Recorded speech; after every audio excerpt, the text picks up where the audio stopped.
Olá, minha amiga, olá, meu amigo do canal Raciocínios Espíritas. Tudo jóia? Eu sou o professor Danilo Cruz. Estou aqui para a gente continuar os nossos estudos a respeito da série Sabedoria do Evangelho. E hoje começamos o volume 2. Que maravilha podermos prosseguir nesses estudos. Hoje, especialmente, vamos falar sobre um diálogo primoroso que tivemos aí entre Jesus e Nicodemos. Pois bem, olha que interessante. Vamos poder pegar um pouquinho do relato de João Evangelista a respeito desse diálogo. Provavelmente uma testemunha ocular desse diálogo, que é relatado apenas por ele. Então é interessante que a gente esteja com os ouvidos bem atentos e a mente bem afiada para poder tentar aurir daí o máximo de aprendizado que a gente possa, buscando paralelos, buscando analogias, metáforas e símbolos disso que é trazido por Jesus para nossas vidas pessoais, para a nossa jornada espiritual. Vamos ao texto, então? Vamos lá. Então a gente percebe que o capítulo trazido por Pastorino se chama A Conversa com Nicodemos e é baseado no Evangelho de João, capítulo 3, dos versículos 1 a 15. Ele coloca assim: havia um homem dentre os fariseus, chamado Nicodemos, chefe dos judeus. Este veio ter com Jesus de noite e lhe disse: Rabi, sabemos que és mestre vindo da parte de Deus, pois ninguém pode fazer essas demonstrações que fazes se Deus não estiver com ele. Jesus respondeu-lhe: em verdade te digo que se alguém não nascer de novo, ou uma outra tradução do alto, não pode ver o reino dos céus.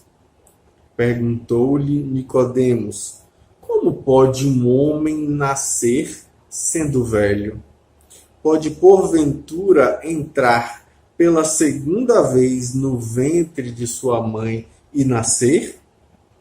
Respondeu Jesus: em verdade te digo que se alguém não nascer de água e de espírito, não pode entrar no reino de Deus. O que nasceu da carne é carne, o que nasceu do espírito é espírito. Não te maravilhes de eu te dizer: é-vos necessário nascer de novo, ou do alto, a depender da tradução. Continuando. O Espírito age onde quer e ouves sua voz, mas não sabes de onde vem nem para onde vai. Assim é todo aquele que nasceu do Espírito. Como pode ser isso? Perguntou-lhe Nicodemos. Respondeu-lhe Jesus: tu és o mestre de Israel e não entendes essas coisas? Em verdade te digo que falamos o que sabemos e testificamos o que vimos, e não recebeis nosso testemunho. Se vos falei de coisas terrenas e não me credes, como crereis se vos falar de coisas celestiais? Ninguém subiu ao céu, senão aquele que desceu do céu, a saber, o Filho do Homem. Como Moisés levantou a serpente no deserto, assim importa que o Filho do Homem seja levantado, para que todo aquele que nele crê tenha vida futura. Aí termina o texto e a gente vai ver, como disse Pastorino, que esse é um dos episódios mais instrutivos em qualquer plano que se consiga compreendê-lo, no plano literal, no plano alegórico, no plano simbólico ou no plano espiritual.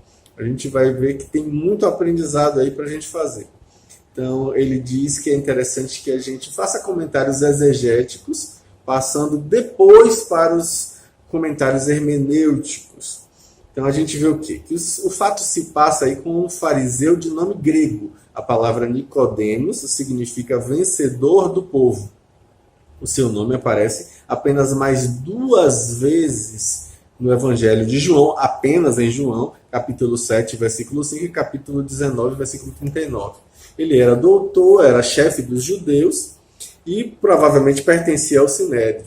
Ele procura Jesus à noite, uma hora mais propícia para uma conversa particular, acrescentando aí a essa situação de circunstância a prudência de não ser visto. Então, Nicodemos dá a Jesus, na sua fala, o título de Rabi, tratando ele como sendo um igual, e explica as razões por que considera ele também um doutor da lei. As demonstrações de obras e palavras que Jesus traz. E Jesus fala em nascer de novo ou do alto, porque a palavra anoen em grego pode ter aí esses 2 sentidos, nascer de novo ou nascer do alto. João emprega geralmente no segundo sentido, como a gente vê lá no capítulo 3, versículo 31, no capítulo 19, versículo 11 e também no 19, versículo 23. Então, os pais da igreja grega, como Orígenes, João Crisóstomo, Cirilo de Alexandria e etc., e também alguns pais da igreja modernos, como Calmes, Lagrange, Loise, Bernard, João, Pirot, Tilman e José de Oiticica, aqui do Brasil, preferem a tradução do alto. Os pais da igreja latina, como Agostinho, Jerônimo, Ambrósio, e outros também modernos, como Dallas, Durand, Nauben, Plumer, Zem, todos opinam que a tradução melhor seria de novo, nascer de novo. Então, um ou outro sentido aí cabe perfeitamente, os 2 cabem perfeitamente no contexto. Jesus começa a sua conversa afirmando que ninguém pode ver, aí ver de idein, que é de onde vem a palavra ideia, no sentido de conhecer, de ver com a mente, de identificar-se, portanto, viver. Ninguém pode ver o reino dos céus, mas abaixo a gente vai ver que ele vai chamar de reino de Deus, como um sinônimo perfeito, né? Se não nascer de novo ou se não nascer do alto. Nicodemos então indaga: como pode nascer pela segunda vez um homem velho? Se poderá voltar para o ventre materno, né? Ele pergunta isso. Então, essa pergunta vai revelar que esse mestre de Israel entendeu aí de nascer de novo, sem qualquer tipo de dúvida. Já o Rabi não retira o que disse, pelo contrário, ele confirma. Ele, inclusive, especifica que o nascimento deverá ser de água e de espírito. É bom lembrar que não é do espírito, não tem artigo no grego aí nesse caso, né? E diz mais, que é o que nasce pela carne é a carne, e o que nasce do espírito provém do espírito. Que em grego aí é colocado com artigo, né? Do espírito. Então, repete, é necessário nascer de novo ou nascer do alto. E depois ainda acrescenta, o espírito age onde quer. Em diversas traduções vulgares do texto evangélico, a gente vai ver que é dito assim, o vento sopra onde quer. Mas a palavra pneuma, que é repetida aí no original 5 vezes nos 4 versículos, versículo 5, versículo 6, versículo 7, versículo 8. A gente pode traduzir 4 vezes por espírito, uma vez que por vento seria estranho, né, no caso. Então, há razões para isso. A gente vai ver. Jesus muda o tom, torna-se mais solene, começa a elevar os conceitos e penetra, então, em assuntos mais profundos. A gente vê que é admirável que Nicodemos não entenda Jesus quando ele fala desses assuntos. Inclusive, ele salienta que entre os dois aí existe uma diferença importante, né? Que Nicodemos é doutor de Israel, enquanto que Jesus não havia feito os cursos oficiais. E daí aparece em grego o artigo diante da palavra doutor. Então, salienta aí, Pastorino, que até aqui Jesus falou das coisas terrenas e não foi entendido. O que sucederá se ele falar das celestiais, das espirituais? Então depois ele cita a serpente de bronze, que foi elevada por Moisés, conforme a gente vê lá em Números capítulo 21, versículos de 4 a 9, e dizendo que o mesmo deverá acontecer ao Filho do Homem, ser elevado. Então, no livro da Sabedoria de Salomão, lá no capítulo 16, nos versículos 6 e 7, a gente vê que essa serpente é citada como um símbolo de salvação. E aí, Pastorino passa, então, a um olhar hermenêutico, trazendo a primeira interpretação, que é a interpretação literal, que é a interpretação adotada pela Igreja Católica Apostólica Romana. Jesus diz a Nicodemos que a criatura só pode obter o reino de Deus, ou seja, salvar-se, se ela renascer pela água, que é o mesmo aí desse caso da água física do batismo, e pelo Espírito, que é a infusão aí do Espírito Santo. O olhar católico traz essa perspectiva. Daí existia a tradução do versículo 8 por o vento sopra onde quer, como um simples exemplo aí da liberdade do Espírito. O batismo, então, vai ser considerado um rito de iniciação, que se tornou aí, no caso, na Igreja Católica, um sacramento. E a palavra latina sacramentum é uma tradução do grego mysterion, que é, na verdade, mistério. E corresponde aí, obviamente, aos mistérios que os gregos colocavam, né, que se aplicavam aos catecúmenos, ou seja, os profanos que haviam recebido a instrução oral e que estavam sendo preparados, sendo aprontados para serem iniciados nos mistérios espirituais. Então a gente vê que, nesse sentido, conforme traz Pastorino, a palavra sacramento era utilizada como sendo essas questões. Aí a gente vê que lá no século IV, Ambrósio pega a palavra em latim mysterium, com o sentido aí de coisa oculta, de segredo não revelável a estranhos. Então, o sacramento do batismo é a junção da água e das palavras que dão o Espírito. E se define, então, de sinal sensível que exprime e produz a graça santificante e permanente, instituído por Jesus Cristo, como a gente vê nos livros de teologia dogmática de Tanqueray. Então a gente vê, por exemplo, Agostinho de Hipona, no seu Tratado 80, vai confirmar que no batismo, palavras dele, a palavra e água. Tira a palavra que fica água pura. Se a palavra é unida ao elemento, temos o sacramento. Que força teria a água de lavar o coração se não fossem as palavras? Então, lá na Patrologia Latina, a gente vai ver essa opinião de Agostinho. Então, essa é uma interpretação única, né, que é trazida aí pelo Concílio de Trento. E aí é bom lembrar, né, que o texto em latim que eles dizem é esse, né? Se alguém disser que não há necessidade de água verdadeira e natural para o batismo, e igualmente que devem ser interpretadas como metáfora as palavras de nosso Senhor Jesus Cristo, quando ele diz que se alguém não renascer da água e do Espírito Santo, seja anátema, ou seja, seja jogado de lado e maldito. Então a gente vê que existe também uma outra interpretação aí, no caso, fixada como um dogma. Interessante, né? A interpretação alegórica também, continuando a nossa hermenêutica, foi justamente condenada pelo Concílio de Trento, cujo artigo se dirigia exatamente contra Calvino e contra Grotius. Essa interpretação ainda é seguida pela maioria dos evangélicos, os protestantes, que é o que? A explicação aí da água corresponde, na verdade, ao rito do batismo. Mas o Espírito tem um outro significado. Aí, nesse caso, é um renascimento moral. É uma vida nova, ou o novo teor de vida no caminho do Cristo. Então, o sentido aí de renascimento espiritual com a morte do homem velho e o nascimento do novo homem.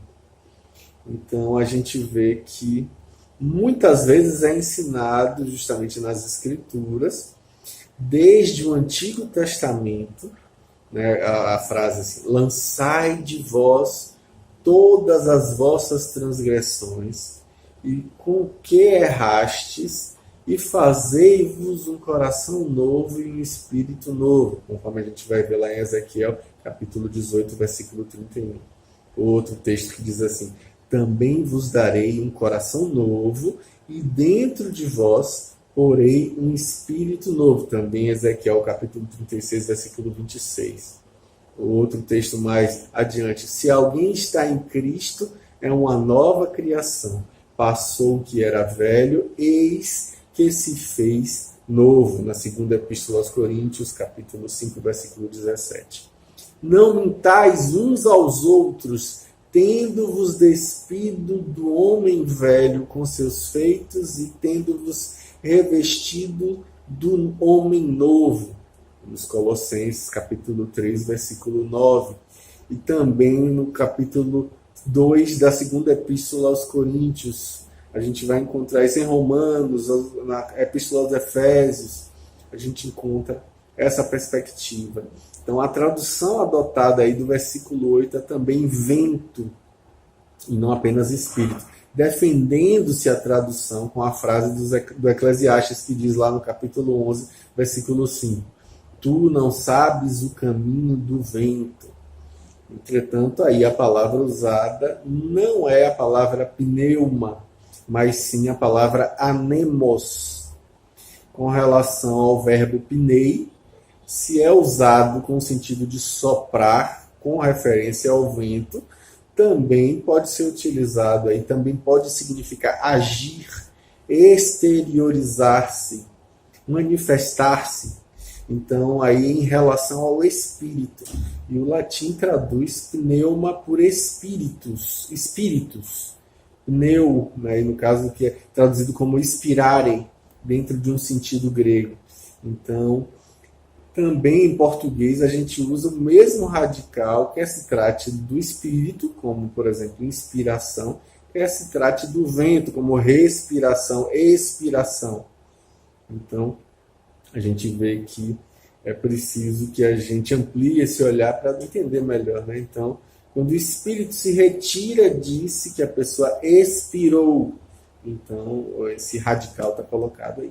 A terceira interpretação, que é uma interpretação fisiorrealista, que é muito aceito pelos espíritas como ensino da realidade fisiológica que acontece com as criaturas. A tradução anoen significa de novo, e é exatamente como entendeu Nicodemos, que pergunta: como pode o homem, depois de velho, entrar pela segunda vez no ventre da sua mãe? A segunda vez é defteron, no ventre materno. Então, essa indagação aí, longe de protestar, que não era isso o que queria dizer, Jesus insiste e confirma suas palavras. É o que te disse, indispensável se torna que o homem nasça de água, isto é, materialmente, com o corpo denso, dado aí que o nascimento físico é feito através da bolsa de água, do líquido amniótico no ventre da mãe, e de espírito, ou seja, que adquire uma nova personalidade no mundo terreno, em cada nova existência física, exatamente a fim de progredir. Se Nicodemos entendeu ao pé da letra as palavras que Jesus traz, o mestre então confirma isso ao pé da letra e reforça o seu ensino. Com efeito, o espírito, ao reentrar na vida física, pode ser considerado um novo espírito que reinicia as suas experiências, esquecido de todo o passado. E aí, em grego, não existe artigo, como a gente já falou, diante das palavras água e espírito. Isso é importante colocar, né? Não é, portanto, nascer da água do batismo nem do Espírito, mas de água, ou seja, por meio da água, e de Espírito, ou seja, pela reencarnação do Espírito. Então, daí a explicação que se segue, né, que é o que nasce da carne, com artigo em grego, a carne, é carne, isto é o corpo físico, com toda a sua hereditariedade física, genética, que é herdada do corpo dos pais. E o que nasce do Espírito é Espírito, ou seja, o Espírito que reencarna provém do Espírito da última encarnação, com toda a hereditariedade pessoal que ele traz do seu passado evolutivo. E Jesus ainda prossegue: por isso, não te admires de eu te dizer, é-vos necessário nascer de novo. Observe-se aí, como disse Pastorino, a diferença do tratamento. Dizer-te no singular, é-vos no plural. Interessante isso, né? Porque o renascimento é para todos, não apenas para Nicodemos. E mais, o Espírito sopra, isto é, age, reencarna, se manifesta onde quer. E não sabes de onde veio, ou seja, qual foi a sua última existência física, a sua última encarnação, nem para onde vai, ou seja, qual será a próxima. As palavras de Jesus, então, foram de modo a embaraçar Nicodemos, que indaga: como pode ser isso? E Jesus: tu que entre nós dois é o mestre de Israel, te perturbas com essas coisas terrenas? Que te não acontecerá então se eu te falar das coisas celestiais, das coisas espirituais?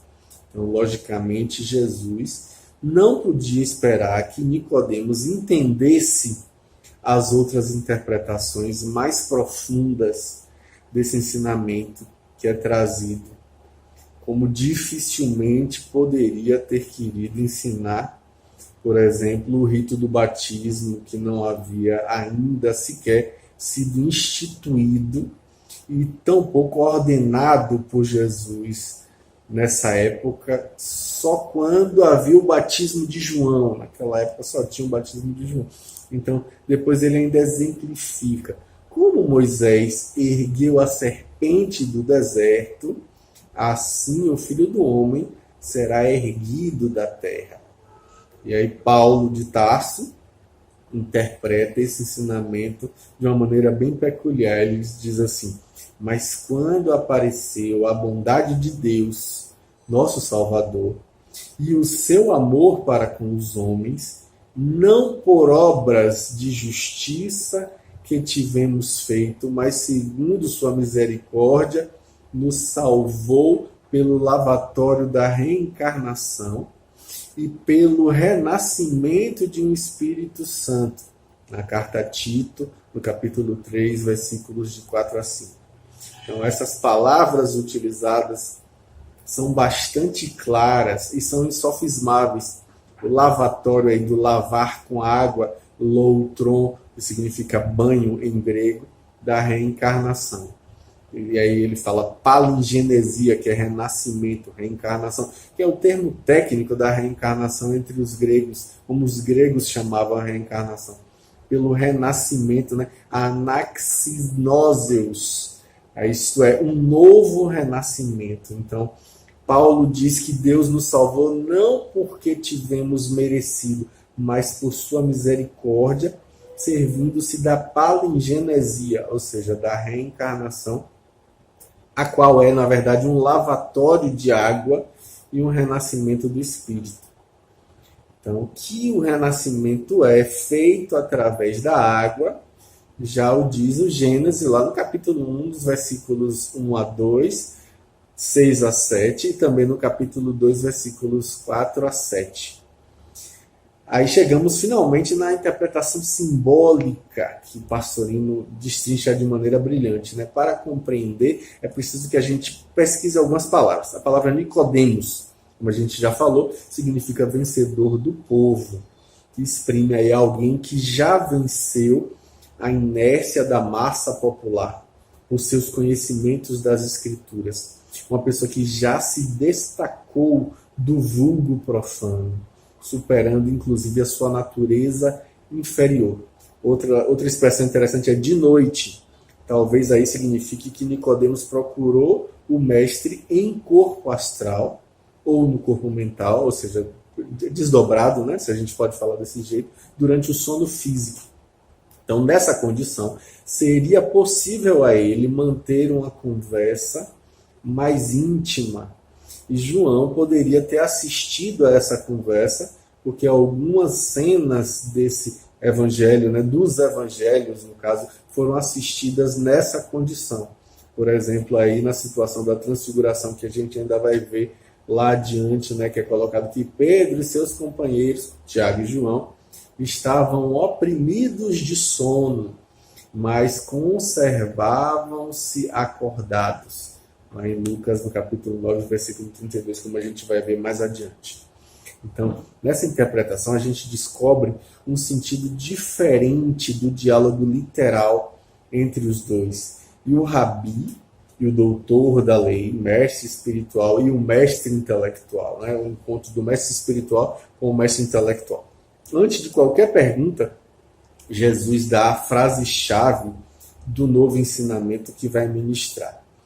É necessário nascer de novo para ver o reino dos céus. Então Nicodemos entende que Jesus está lhe falando aí da reencarnação, que era um fato já conhecido por Nicodemo, porque ele, sendo fariseu, ele aceitava normalmente a questão da reencarnação e não podia de modo algum estranhar o fato e tampouco ignorar a realidade da questão da reencarnação. Para confirmar isso, Pastorino traz inclusive a fala de Flávio Joséfo, um pequeno trecho, quando ele fala sobre as antiguidades judaicas, né? Ele diz assim: ensina os fariseus que as almas são imortais e que as almas dos justos passam depois desta vida a outros corpos. Ou seja, realmente eles conheciam isso. Então, como Nicodemos poderia ignorar essa doutrina a ponto de se admirar tanto e fazer uma objeção pueril a ela? Então, a gente precisa compreender a sua frase quando ele pergunta a Jesus como poderá, ou seja, como poderá bastar um homem renascer depois de velho? Acaso poderá bastar que ele entre pela segunda vez no ventre materno para só com isso ver o reino dos céus? Jesus então reafirma a sua tese, mas amplia ela, elevando o nível e tornando ela universal. Não é do nascimento físico na matéria que ele fala, não é do microcosmo, é do macrocosmo, de que ele falara lá em Mateus, no capítulo 19, versículo 28.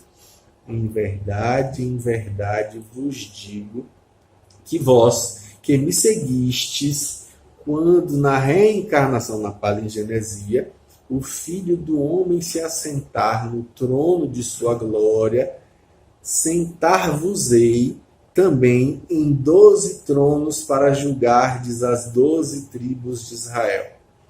Trata-se aqui da questão da reencarnação ou do renascimento do planeta. Explica então o que nasce da carne, é matéria corruptível, mas a que nasce do espírito é o espírito eterno, que não necessitará mais da carne para progredir. Então, só nasce na carne o que está sujeito às leis do karma, seja individual, grupal, coletivo ou planetário, como aponta Pastorino. Esse ainda é carne, ainda terá que nascer da água, porque está preso à baixa densidade. Mas o que nasce do espírito se liberta, ou seja, ascende a outros planos. O ensinamento aí foi desenvolvido por Paulo na epístola na primeira epístola aos Coríntios, né?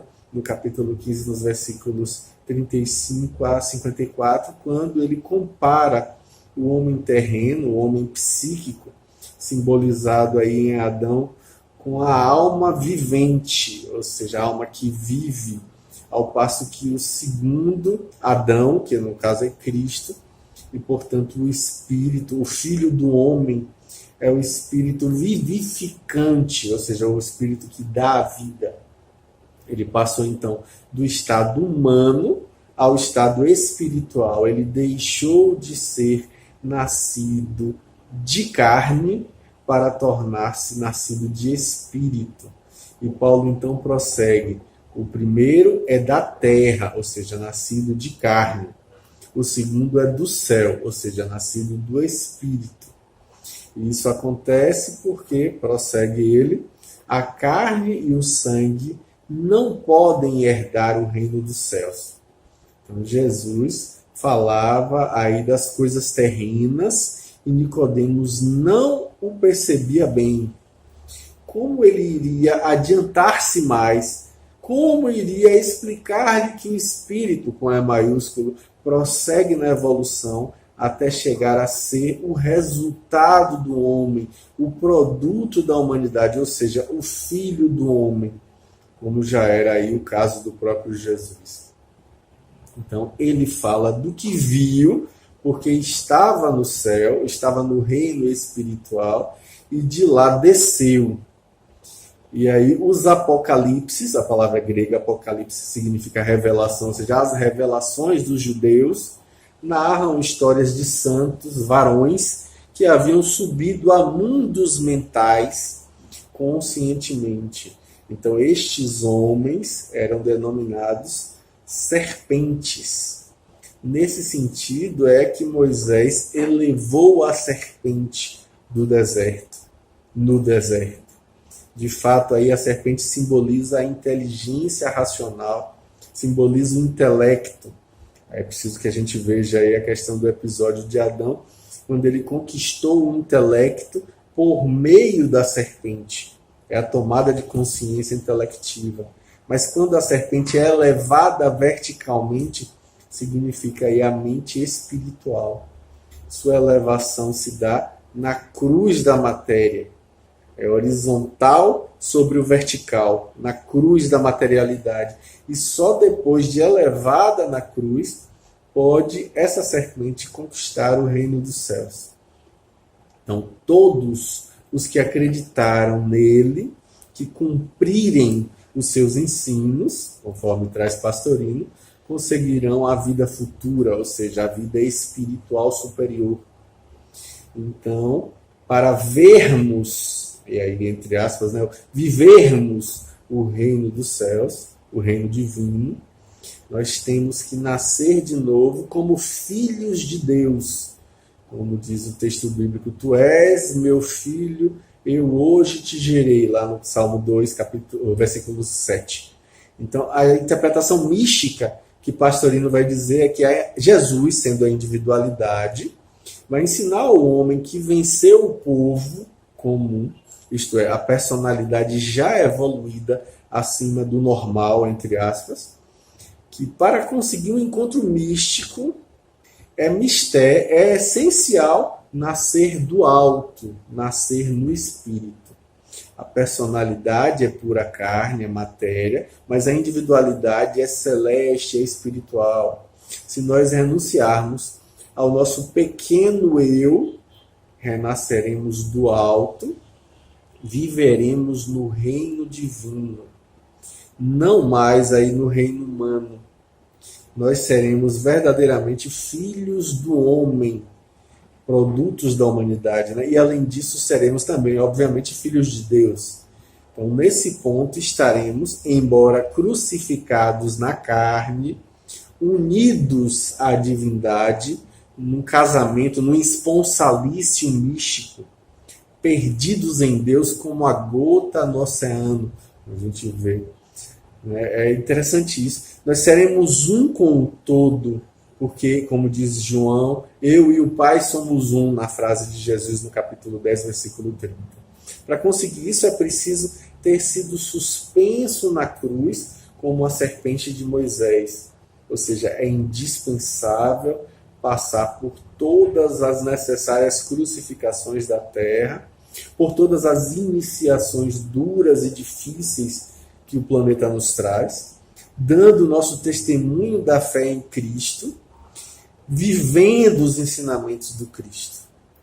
Esse o desafio, é esse, na verdade, o nosso caminho, a nossa jornada, a nossa inspiração, que esse vídeo, né, nos inspire nessa jornada aí do nascimento do novo homem diante da morte do homem velho. É interessante o quanto a gente aprende de maneira simbólica, né? De maneira aí mais profunda, muito mais possibilidades de interpretação. A gente vai crescendo e robustecendo com esses ensinamentos. Pois bem, na semana que vem a gente volta, continuando o nosso segundo volume da série Sabedoria do Evangelho. Um grande abraço, até semana que vem. Com fé em Deus.